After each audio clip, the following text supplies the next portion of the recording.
खोलते हैं। आज हमारे पास स्रोतों का एक बड़ा दिलचस्प ढेर है। हाँ। एक तरफ है एक पुराने इंजीनियर की हाथ से लिखी हुई डायरी, जिसमें विंडो एयर कंडीशनर के सर्किट डायग्राम है, fault finding charts, mechanical sketch. हर पन्ने पर अनुभव दिखता है। बिल्कुल।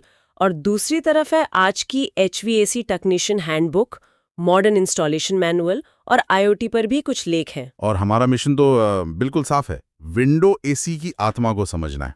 कोई ऊपरी बातें नहीं, सिर्फ प्योर मैकेनिक्स। हाँ, इसे इस तरह परत दर परत खोलना है कि एक फील्ड पर काम करने वाला तकनीशियन और एक स्टार्टअप संस्थापक दोनों इसकी इंजीनियरिंग को समझ सकें। बिल्कुल। क्योंकि जब हम एसी का बटन दबाते हैं और ठंडी हवा आती है तो वो किसी जादू जैसा लगता है। आज हम उसी जादू के पीछे की मशीन को खोलकर देखने वाले हैं। विंडो एसी भले ही पुरानी तकनीक लगे, पर ये एक बंद डिब्बे में फिजिक्स और इंजीनियरिंग का एक चलता फिरता चमत्कार है। यहाँ दिलचस्प बात यही है कि ये एक सेल्फ कंटेन्ड आत्मनिर्भर सिस्टम है। हाँ, एक ही मेटल बॉडी के अंदर दो अलग अलग दुनियाओं को संभालता है। एक इंडोर साइड जो कमरे में ठंडी हवा फेंकती है, हाँ? और एक आउटडोर साइड जो सिस्टम की सारी गर्मी बाहर फेंकती है। इसीलिए तो इसे दीवार या खिड़की में फिट किया जाता है, आधा अंदर आधा बाहर। तो इस जादू की शुरुआत कहाँ से होती है? इस सिस्टम का दिल क्या है? इस पूरे सिस्टम का दिल है इसका कंप्रेसर। कंप्रेसर? हाँ, उन पुरानी डायरी में भी इसे बार बार शील्ड टाइप या ओपन टाइप कहकर समझाया गया है। कंप्रेसर एक हाई पावर पंप की तरह है। ओके। इसका सिर्फ एक काम है, सिस्टम में घूम रही रेफ्रिजरेंट गैस को पकड़ना और उसे बहुत ज्यादा दबाव में कंप्रेस करना, मतलब दबाना। और ऐसा करने से क्या होता है? मेरा मतलब, गैस को दबाने से ठंडक का क्या लेना देना है? यही तो फिजिक्स का कमाल है। जब आप किसी गैस को बहुत ज्यादा दबाते हैं तो वो गर्म हो जाती है। अच्छा। कंप्रेसर रेफ्रिजरेंट को एक कम दबाव वाली ठंडी गैस से एक बहुत गर्म उच्च दबाव वाली गैस में बदल देता है। और ये हमेशा एसी के बाहरी हिस्से में होता है? हाँ, क्योंकि ये गर्मी भी पैदा करता है और शोर भी। एक लाइन में कहूं तो कंप्रेसर के बिना एसी एक बेजान डिब्बा है। ठीक है, तो कंप्रेसर ने अपना काम किया और एक गरम हाई प्रेशर गैस बना दी। अब ये गरम गैस कहाँ जाती है? अब शुरू होता है गर्मी को बाहर फेंकने का काम।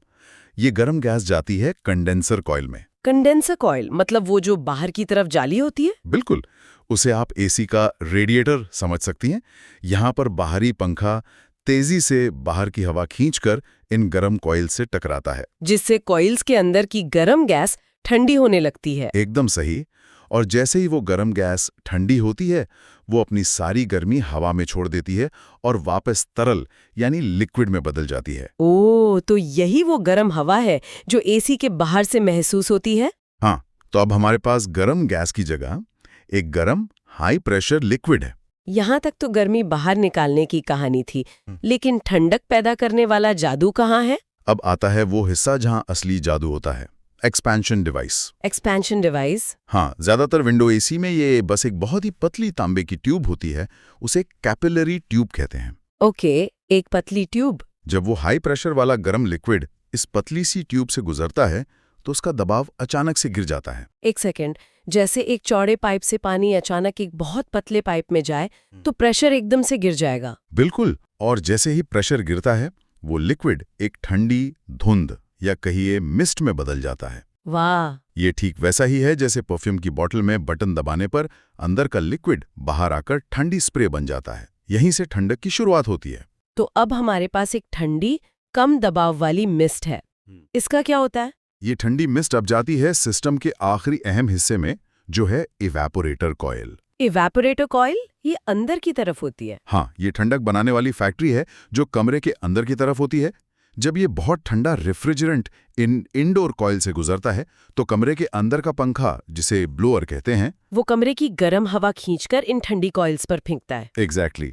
और जैसे ही कमरे की गर्म हवा इन बर्फीली कॉइल से टकराती है, हवा तो ठंडी हो जाती है और रेफ्रिजरेंट हवा की गर्मी सोख लेता है। और गर्मी सोखते ही वो वापस गैस बन जाता है। हाँ, और ये कम दबाव वाली ठंडी गैस वापस कंप्रेसर में चली जाती है और पूरा साइकिल फिर से शुरू हो जाता है। तो ये चक्र लगातार चलता रहता है? बिल्कुल, जब तक कमरा आपके सेट किए हुए तापमान पर ना पहुंच जाए। ये तो कमाल है।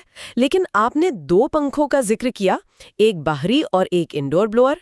हमारे हाथ से लिखे नोट्स में जो डिजाइन है वो तो और भी शानदार है। उसमें लिखा है ड्यूअल शाफ्ट फैन मोटर। हाँ, और ये डिजाइन सच में क्रांतिकारी था।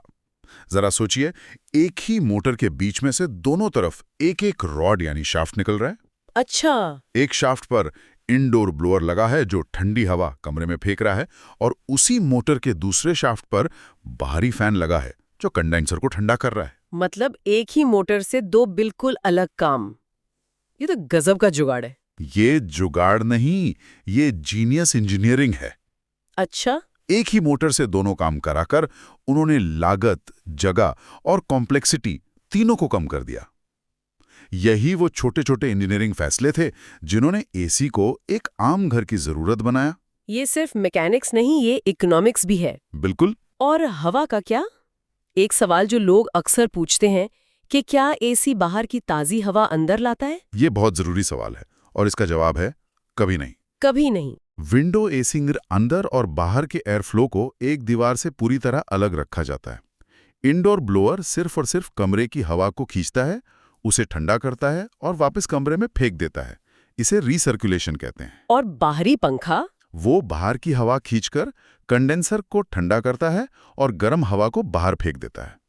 ये सेपरेशन ही एसी को इतना असरदार बनाता है। लोग ये भी कहते हैं कि एसी सिर्फ ठंडा नहीं करता, उमस भी कम करता है। चिपचिपी गर्मी में जो आराम मिलता है वो सिर्फ ठंडक की वजह से नहीं होता। ये कैसे होता है? ये एवापोरेटर कॉइल का एक और कमाल है। इसे कहते हैं डीह्यूमिडिफिकेशन। डीह्यूमिडिफिकेशन? हाँ, जब कमरे की नमी वाली गर्म हवा उन ठंडी एवापोरेटर कॉइल से टकराती है तो हवा अपनी नमी को संभाल नहीं पाती। जैसे ठंडे गिलास के बाहर पानी की बूंदें जम जाती हैं। बिल्कुल वैसा ही।